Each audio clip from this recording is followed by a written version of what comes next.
Hello, my name is Mark Taylor, and you're very welcome to the show, which is part of the Education on Fire podcast network. I just wanted to take this moment to thank our sponsor, the National Association for Primary Education, who speak for young children and all who live and work for them. This can include parents, teachers, governors, and all those interested in primary education. NAPE, which is a non-political charity, works tirelessly to support teachers in the classroom and leads the primary umbrella group of 30 primary subject associations and unions, and gives teachers and schools a voice at governmental level at consultation meetings with ministers for schools. If you'd like your voice to be heard and to find out more information, please visit their website at nape.org.uk. That's nape.org.uk. Hello and welcome to the Education on Fire podcast. The place where we share creative and inspiring learning in our schools.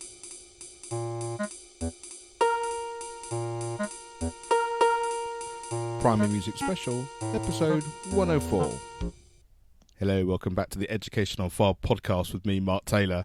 Today we're carrying on our Primary Music on Fire specials, and I'm delighted to be joined by Kelly Parish today. And she's going to be talking to us a little bit about Kodály, which isn't something we've spoken to very much about before, but most importantly, when I found her as we were in a community on Facebook, it was actually her things that she was selling on Etsy and sort of resources that she created within her own environment, which I just thought would be wonderful to share and give us a little bit of an insight into kind of what makes your classroom and what you can use in music and education and all those kind of things. So Kelly, thank you so much for joining us today. Thank you for having me, Mark. I'm glad to be here. So people will hear from your accent you're not UK based, so give us a little bit of an idea of where you are in the world. Right. I'm in the U.S. I'm a native Texan. I live in a suburb of Dallas, which is in North Texas, and I've lived in Texas at least all my life. Born in South Texas, went to school in East Texas, and now reside here in Plano, Texas. So, yeah. So take us through a little bit of your sort of musical education and your background in terms of how you've got to the sort of teaching that you're doing now and the sorts of things that you do on your sort of day-to-day teaching life. Yeah, well, I began playing the piano when I was very young. My brother played before I did, and I just fell in love with the instrument listening to him play. So I soon after he had to quit lessons due to a growing social life, I guess, I began to take lessons in his place, and it just stuck. I love music. I fell in love with it, and I joined choir later on in school. And towards the end of high school, I realized it was something I wanted to pursue. So I went into music education with an emphasis on teaching elementary. I do have a K-12 certification here is how they do it, but I definitely wanted to do elementary from the start. So I came here to North Texas to do my student teaching, and I had an amazing mentor teacher who was trained in Kodály, and in fact the whole district is that I started out in has an emphasis on the Kodály method. And I was very lucky to get a job right away, and the district provided Kodály training for us, and it took the first 3 years. We did kind of an interesting model where we had class on Saturday once a month, and so that we could take our ideas and our learning back to the classroom. And then we had a few days in the summer to wrap up. And so that was a really interesting way to go about it, because I could take things back to my classroom immediately and try them out. And that was extremely helpful as a first year teacher. Of course, when you get in the classroom, no matter how good your background is or your training is, the real world is quite different. And so the Kodály method really helped me jump into the classroom and really start laying the foundation of music literacy with the kids that I had. I really like that. I did Kodály as part of my module when I was doing my music degree in London, and the skills and the understanding that I learnt through that really aided me as a professional musician, but certainly as I've gone into education as well, just that innate understanding of what it does for you, I think is really key. And I guess especially as a beginner teacher, like you were just saying there, having a structure or a framework or an idea of what you're trying to achieve off the bat is a really positive thing. It is. And, that having that sequence and being introduced to that sequence and the structure of prepare, present, and practice, it really guided my teaching. Without it, I'm not sure where I would be right now. It's a great foundation for first year teachers or any year teacher to get into and to learn about. So for those people that aren't aware of it or haven't used it or don't have that much experience with it, can you just sort of give them a basic sort of background of exactly what's involved and in specifically, I guess, how you use it in practice within your school? Sure. I'm not, I'm not claiming to be an absolute researched expert or anything, but I do put it to use from what I have been trained in the background. But, the Kodály method is a really interactive, a really great approach to promote literacy, musical literacy in your classroom and in your community. It's a great method that shows sequence. There's a definite sequence to how to approach a method or a topic, sorry. And so, to emphasize, great literature, Kodály said only the best is good enough for our children, something to that effect. He, to use that quality literature to teach concepts is something that has really made a difference in my classroom. We go through the sequence of learning and interacting with those folk songs and those folk singing games, and when it gets to applying those concepts, the kids are just so engrossed in the fun and the enjoyment of making music that it's not an arduous task. So I love that about Kodály. Yeah, and do you use the hand signs and all of that as part and parcel of what you do? Definitely. I absolutely start the hand signs at sometimes the end of kindergarten or beginning of first grade, depending on where the kids are.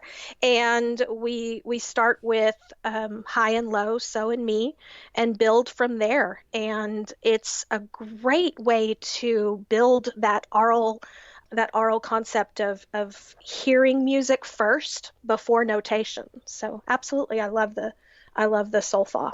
Yeah, I think that's really key, isn't it? Because if you can hear it, and you can you it's almost like seeing it and hearing it at the same time in your mind. I think that's the way I used to sort of feel about it. And as someone who wasn't particularly strong at singing, or very confident at singing, especially when I was at college in my sort of early 20s or whatever, just that way of the fact that everyone's in the same boat, everyone was doing the same thing, and the fact that you can just sort of almost see all this music going ahead of you, even though there might not be any sound. I just remember in one class actually having all the hand signs going, and everyone, you can just hear them singing the tune in their head, and it's such an amazing experience. It is. It is. We put an emphasis on the five voices, and the fifth one being, the thinking or the audiating voice. And it's incredible to build that knowledge silently. Like you said, I love being able to hear my kids, okay, put the music in your head. And then I just make such a silly big ordeal about how, oh, I can see you thinking, I see you singing, I hear you singing. And they're like, what? We didn't make a sound. But it's true. And they feel it too. And it's a great accomplishment for them to build that oral experience. Yeah, and like you said, it can happen from such a young age. And when it's just inbuilt like that as you go through, I think it's a wonderful thing. And for those of you listening who aren't aware of it or haven't spent much time with it, I'm going to have some links to all the Kodály places, and I think Carol Aviard from Primary Music on Fire, she actually had a link in our Facebook group about some of these things, so I'll make sure all those are on the show notes so you can go and experiment a little bit more. Absolutely, cool. So tell us a little bit about your in-class experience now. How long have you been teaching for? What sort of things do you find work really well, and what's sort of your experience that you've gained that you can really share with everybody? Well, I've been teaching for over 17 years. This will be 18 or so coming up. And I find that the kids really respond to just the basic folk songs. I mean, they're hearing all this crazy stuff on the radio. They have access to YouTube and Spotify, and they have access to all the latest tunes, but it really surprises me that when they come into my classroom, they want to play Closet Key, or they want to play Chicken on a Fence Post. And even up to fifth grade, when they're starting to get a little more choosy about what they participate in, they really love the classics when you introduce it in a way that shows you appreciate them and that you love them and you find value in them. And I find that even the most stubborn kids and the pickiest kids really fall in love with some of those songs. And they've told me before that, oh, we played this song out on the playground yesterday and it makes me smile. Or my favorite is having a younger sibling come in and hear a song from me for the first time, and they just beam because their older brother or sister sang it to them already at home. And that's the best, because when they're taking music outside of the classroom, you know that you've done your job. Absolutely, and I think that there's something about the beauty, the simplicity, I don't know, that there's a connection, isn't there, in some of those sorts of folk songs and some of those tunes, which I think just connects with people, and of course with children. I think at that age as well, I think they really identify with that, which I think is why you get such a reaction. It does. It does. They really, like I said, they have access to everything nowadays. But to take it, to take it a step back, and especially the folk tales that tell us a story, they really connect with those. It's not something they're exposed to often, and yet there's still a draw there that they really, really love, and they really care for. So singing is obviously a large part of what you do. Do you use any instruments? How do you sort of expand it sort of beyond just the vocal? I do use instruments. Yeah, we start in kindergarten with just your basic egg shakers. That's one of my favorite things to use right away. Anything that you can put in their hands, they just love. Obviously their kids are very hands-on, and we use xylophones, of course. And I use that a little bit, or as much as I can, to emphasize the solfege learning, the solfa learning, and the reinforcement of steady beat and other concepts, high and low, of course. So yeah, definitely a lot of drums, tubanos. I'm pretty lucky to have a pretty good amount of percussion instruments in my classroom. And I just got a set of ukuleles, so I'm looking forward to that as well, which is kind of a new thing that everybody's really crazy about. So yeah, absolutely. Yeah, we did a 4-day ukulele challenge in our last sort of half-term holiday, and excellent. There's Paul Mansell, who lives actually amazingly not far from me. I met him at a conference in London, but actually lives literally almost just up the road. And he'd written a book called Ukulele School, and it's great for schools, it's great for teachers, it's great for sort of group learning and all of that. But we thought what would be interesting, as I was a complete ukulele novice, we decided that actually he would teach me and also Carol Aviard how to play the ukulele. So we did 4 Facebook Live challenges, and we just took a song each day from his book and worked it through, and it was so much fun. And I can see why, like you say, the ukulele is sort of the new thing, is because you can sing along with it, you can take it as simply as you want to, but actually your dexterity can take you a long way all the way through as well. And I think it's just, it's opened up a whole new world of sort of musical language in some ways. It has, and you can just, even with a simple chord, one simple chord, like you said, you can accompany yourself. And, the kids feel so successful when they're making music that they think sounds like grown-ups. And so they love that simplicity. And like you said, it's a great tool to build up your skills with. Yeah, and I loved your idea of the egg shaker as well. I mean, as a percussionist myself, I mean, I do sort of quite a lot of samba workshops and sort of anything percussion that you can hit or whatever. I use quite a lot of my workshops, and it is that sense of, you can, with some really simple rhythmic ideas, and that I always talk to them about building up like a musical sandwich, in the fact that these simple ideas, which actually can be quite good for their development in terms of their dexterity and movement and coordination and that kind of thing. But when they're layered up with enough different sounds and the experimentation they can do with those sounds, the effects can be amazing, and they always seem to really warm to that, I think. They do. They do. And they are delighted with the sound that they make, and it can be off the beat as terribly as possible. but when they're interacting and they're feeling it, the music, and obviously accuracy comes with practice, but they love it. They really feel like they've done something special, which is great to accomplish in any classroom. Yeah, absolutely. And one thing I try and push, and it sounds like you're on exactly the same page, is the fact that I try and make sure that they feel like they're musicians from the first time they play anything. Whatever your ability, actually you're a musician from now, because you're creating a sound, we're interacting, we're using all manner of different skills, whether it's watching or hearing or just even being able to know when to start and stop, and actually to feel that then it's just a progression of building up your skills, and then it takes you as far as you want to take it. And I think that's a great sense of kind of feeling like, yes, I can do this now, but I know where I can take it in the future, whatever that happens to be. It's a little bit like, yes, I'm a storyteller because I've written a story, whether the story's 2 lines or whether it's 500 pages. It's whatever you are, whatever level. And I think if you can really take ownership of that, then it's great, because you feel like you're taking part from the very beginning. It is. In music, learning music is a process, and it should be enjoyed. And yeah, it's important to really let them know right away that just singing, just moving, listening, like you said, that makes somebody a musician, and it's fun to see that develop in young kids. Yeah, and I think for me that's always the starting point, because it's very easy to get into curriculum and I need this resource and that resource and all that kind of thing. But I think when you've got the essence of the sorts of things we've been talking about, you can take it in whichever way your skill set and your personality comes. And I think then you're going to be successful, because you're able to transmit that enthusiasm to everyone that you're teaching. For sure. So tell us a little bit about the Etsy side of everything. How did all that come about, and how does it work? How did you start developing it? How did you decide to sell these things, and how did that all come about?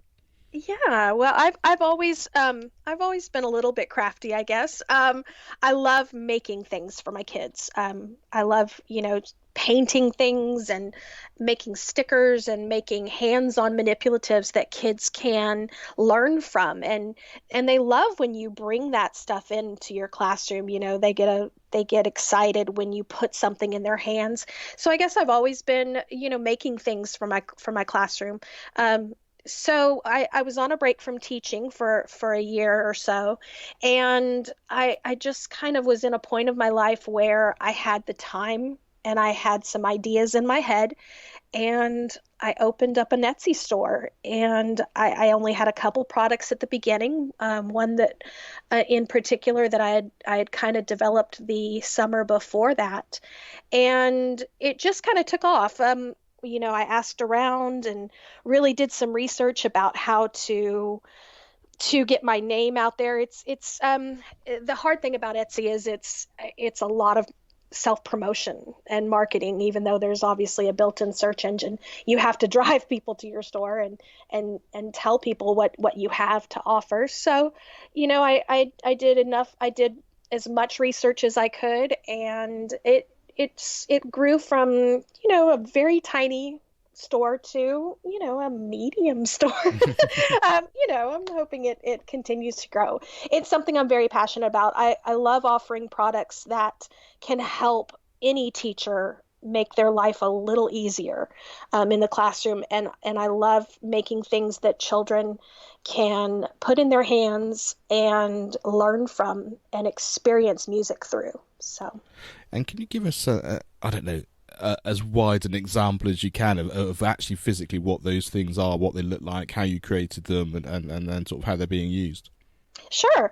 I've got several manipulative and game type products. A lot of them are great for centers and small groups, or if you wish to purchase larger amounts for classes, they're great too. One of my main products that kind of got my store started is something I call rhythm blocks. They're 4 wooden blocks, on with secured by end pins, and they twist around to reveal a different rhythm on each side. So with four of them in a row, they're great for dictation. They fit in little hands perfectly. And, for example, the teacher may clap a rhythm or play a rhythm on a drum, and they can just simply twist the blocks to represent the rhythm, to dictate the rhythm. They're just really great for those hands-on kinesthetic learners that need a little bit of help. Maybe they're not so great with a pencil in hand or a marker in hand. And it's really great for those learners and others as well, all learners. So that's kind of one of the main products that I really got started with. And I also have I have a lot of things related to rhythm. It's kind of, I guess that's something I just naturally concentrate on for some reason. But something as simple as little clear gems with rhythm on them, and you lay those down on a 4-beat pattern or 3-beat pattern to again represent a rhythm. And those are the types of things that I enjoy creating to really provide those hands-on experiences in the classroom that help promote music literacy. And I think what you painted there was a picture of exactly that kind of thing. As a teacher, when you're thinking, I need to create a resource or something, or I want to change the environment of how I'm delivering something, and I think that idea of I'm going to play a rhythm, can you find it, or could you show me a rhythm that you want me to play, and that sort of back and forth, and like you say, the actual touching, the moving, and the interaction that comes with that is a very different one than I'm going to write on a whiteboard, or we're going to practice drawing crotchets and quavers on a piece of paper or whatever, and it really just sort of changes everything, doesn't it, for those children who really get it, who really enjoy that kind of way of learning. It does. And like you said, I love technology. I love to display things. I love to have devices in the kids' hands. But when it comes down to it, you're going to have a lot of learners who need something in their hands, in the palm of their hands. And they need to be able to move and manipulate and really see a visual, physical representation of a musical concept. And that is very valuable in the classroom, to have those different techniques and those different approaches to reach everybody. And I guess colour and that kind of sort of visual element of it's an important part of that, is it? It is, yeah. Color is not only, visually pleasing for the kids, obviously, but it can really help the teacher out. I have a few items that are color sorted, where the teacher can say, okay, everybody, show me this rhythm, and red group, if your rhythms are red, you read your rhythm for me, or blue group, it's your turn. And it really helps kind of differentiate and group those kids to where they may be collaborating more together, or kind of narrowing down to smaller group performance or knowledge. And one of the things you mentioned before, and I've heard this a lot in lots of podcasts and things that I've listened to, but I think it's a very American-sounding idea, is this idea of centres. And that really is, from my understanding, it's having groups of children within one class where you're able to study or focus on one particular element of something or one particular practical idea that they're all doing separately, and then often I guess you move around from one centre or one place that you are to another, and that kind of thing. Is that am I correct in thinking that?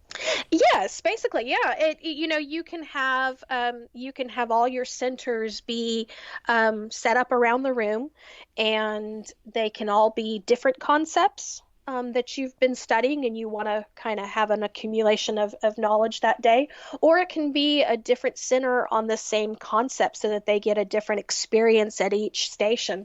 They're great for classrooms where the kids enjoy working together, but maybe they can't handle large groups, or it's great for the teacher. It gives you a break in your voice a bit to rest, even though you're obviously going around and checking on everybody and seeing how they're playing and seeing how they're cooperating.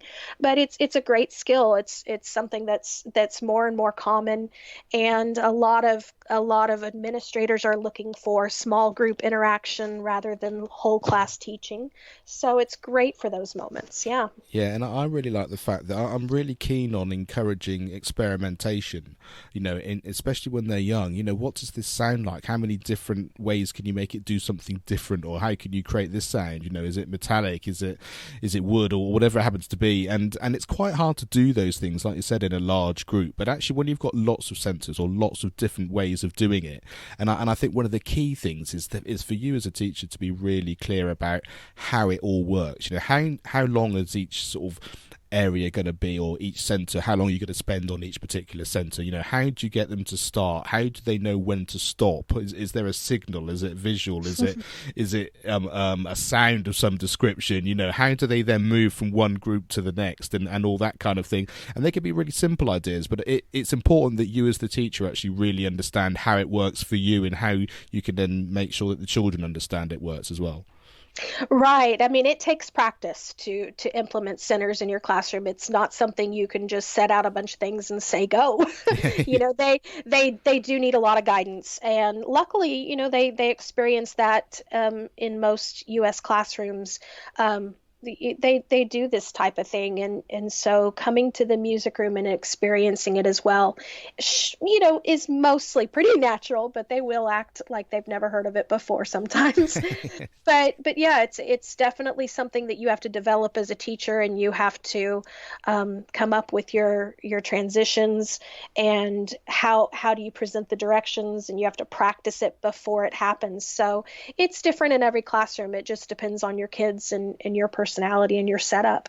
But it's great because, in a lot of classrooms, a lot of teachers don't have the luxury of having a class set of instruments or a class set of manipulatives. So setting up small centers really gives them the kids a chance to have more access to those things without having to wait 20 minutes for a turn.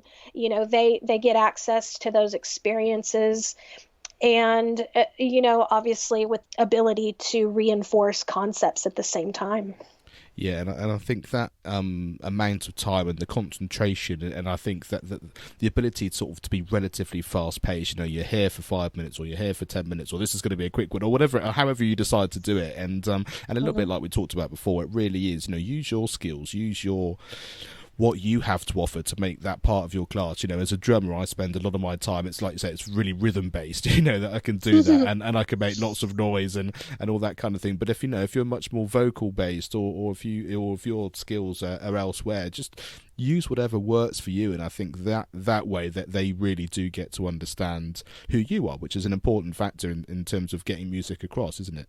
It is absolutely. Let's just round off in terms of, where can people go and have a look at your store? Where can they find all these things? Because it was the visuals that really got me when we first connected, because I just thought that's something which really just brings a classroom to life. It's something which can really aid teachers in so many different ways, as we've spoken about before. But it's only when you really sort of connect with those things that you can really get that across. So where can people go in and check all those things out and purchase them if they want to? Oh, thank you. Yeah, I've got a website. I've got a basic kind of landing page website that's a little easier to remember maybe than the more specific ones. You can go to www.rhythmicallyyours.com. And that has a link to my Etsy store. I also sell on Teachers Pay Teachers for digital downloads. But that site is sometimes a little more easy to remember than directly to Etsy. But my Etsy is also rhythmicallyyours.etsy.com.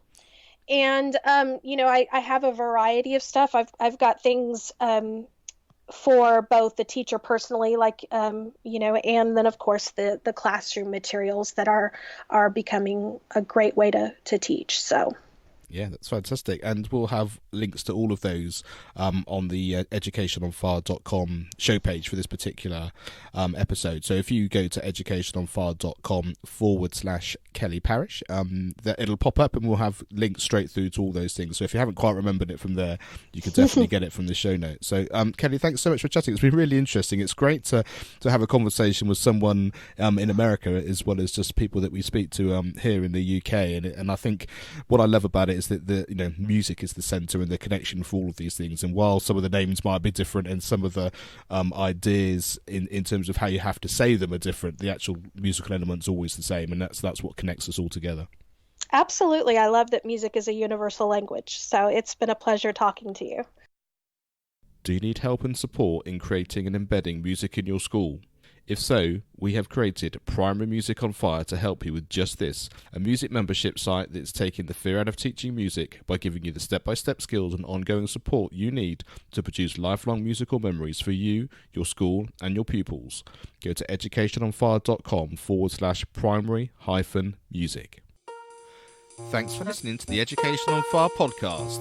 For more information of each episode and to get in touch, go to educationonfire.com. Education is not the filling of a pail, but the lighting of a fire.